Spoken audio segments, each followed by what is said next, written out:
Rancangan ini sudah kami sampaikan kepada Bapak Presiden dan beliau menyatakan setuju dengan substansi dari usulan kami. Jadi kita ganti dengan sistem penerimaan murid baru. Ini namanya, singkatannya SPMB. Prabowo setuju PPDB diganti jadi SPMB. Sistem zonasi diubah jadi domisili. Kementerian Pendidikan Dasar dan Menengah, Kemendikdasmen, resmi mengganti nama penerimaan peserta didik baru, PPDB, menjadi Sistem Penerimaan Murid Baru, SPMB, untuk jenjang SD hingga SMA. Dalam sistem baru yang akan diterapkan tersebut, sistem zonasi juga ternyata tidak dihapus, hanya berganti nama jadi domisili.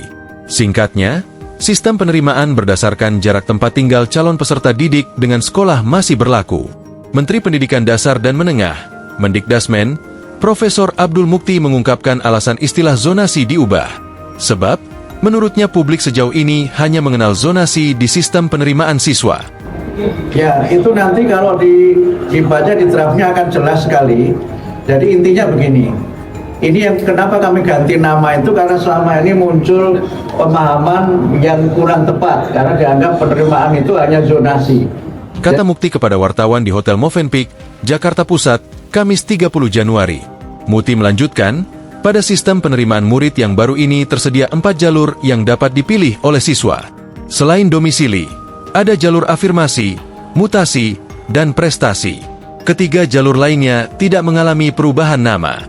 Jadi kami sampaikan bahwa jalur penerimaan murid baru itu ada 4. Yang pertama adalah domisili atau tempat tinggal murid. Kemudian yang kedua itu jalur prestasi. Yang ketiga, jalur afirmasi. Yang keempat, jalur mutasi. Jelas dia. Terkait zonasi, Mukti menegaskan bukan hanya sekadar berganti nama, namun juga terdapat perubahan sistem, yaitu cara menghitung persentase murid yang diterima.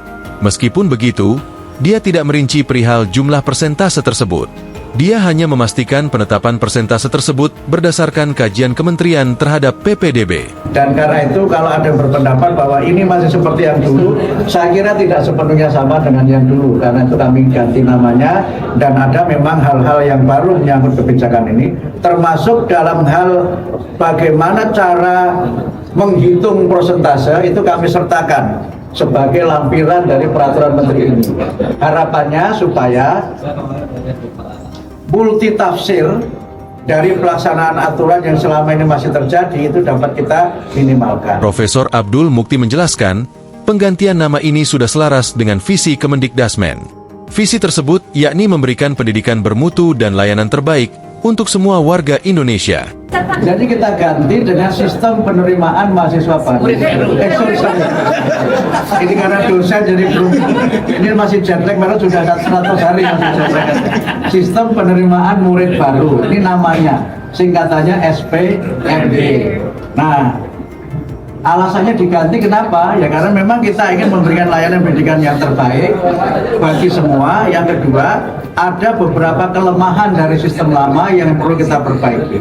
Kata Profesor Mukti di Jakarta, Kamis, 30 Januari 2025. Profesor Mukti menjelaskan, istilah SPMB bukan sekadar nama baru, melainkan bentuk pemberian kepastian pendidikan bermutu yang terbaik.